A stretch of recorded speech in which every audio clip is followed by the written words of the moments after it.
ঈদযাত্রায় সবচেয়ে বেশি ভোগান্তি পোহাতে হয় টিকিট কেনার সময়। এক্ষেত্রে সবচেয়ে বেশি ভোগান্তিতে পড়েন ট্রেন যাত্রীরা। কালোবাজারি সিন্ডিকেট চক্রের কারণে ট্রেনের টিকিট কাটা প্রতি বছরই দুঃসাধ্য হয়ে পড়ে তাদের জন্য।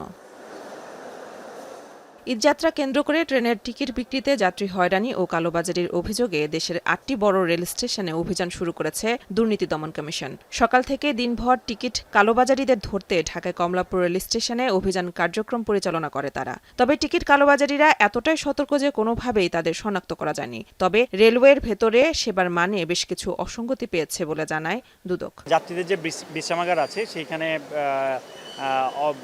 অপরিচ্ছন্নতা পেয়েছি আমরা, পানি নেই এবং টিকিট কালোবাজারির অবস্থা কি সেটা জানার জন্য আমরা কিছু তথ্য সংগ্রহ করি এবং কয়েকজন ব্যক্তির সাথে আমরা কথা বলি, জানতে পারি যে তাদের টিকিট কালোবাজারির সাথে জড়িত। ঢাকার বাইরে চট্টগ্রাম রেল স্টেশনে সকাল 11:30টায় ছদ্মবেশে অভিযানে নামে দুদক সদস্যরা। এ সময় আরএনবির এক সদস্যের কাছে নিজেরাই বাড়তি দামে মহানগর এক্সপ্রেস ট্রেনের টিকিট কিনে নেন। দেখা যায় বিনা টিকিটে ভ্রমণ করেছেন বেশ কজন যাত্রী। এছাড়াও টিকিট কালোবাজারি বিনা টিকিটে ভ্রমণের সহায়তার জন্য মহানগর গোধূলি ট্রেনের চেকার, বগির অ্যাটেন্ডেন্স ও রেল পুলিশ সদস্যের সম্পৃক্ততাও পায় দুদক। একটা দিকে ট্রেন চলে গেছে, 1.5টা দিকে টিকিট কাছে এই সময় সে বলবে না যে টিকিট ট্রেনটা চলে গেছে।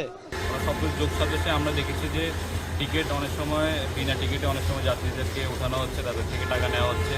এখানে আমরাও নিজেরা ছদ্মবেশে অনেকক্ষণ অভিযান করলাম। সেখানে আমরা দুজনকে আমরা নিজেরও টিকিট পেয়েছি একজন থেকে। এদিকে রাজশাহী রেল স্টেশনেও চলে অভিযান। এ সময় স্টেশনের সব বিভাগের কর্মকর্তা কর্মচারীদের ডেকে সুনির্দিষ্ট অভিযোগ নিয়ে সতর্ক করেন দুদক কর্মকর্তারা। এছাড়া ময়মনসিংহ রেল স্টেশনে সকাল 11:30টা থেকে অভিযান শুরু হয়। সেখানে টিকিট কাউন্টারে টিকিট বিক্রি কার্যক্রম তদারকি শেষে বুকিং অফিসের কাগজপত্র যাচাই বাছাই করেন দুদক কর্মকর্তারা। এখানে দালালদের মাধ্যমে টিকিট বিক্রয় হয় এবং যাত্রীদেরকে হয়রানি করা হয়।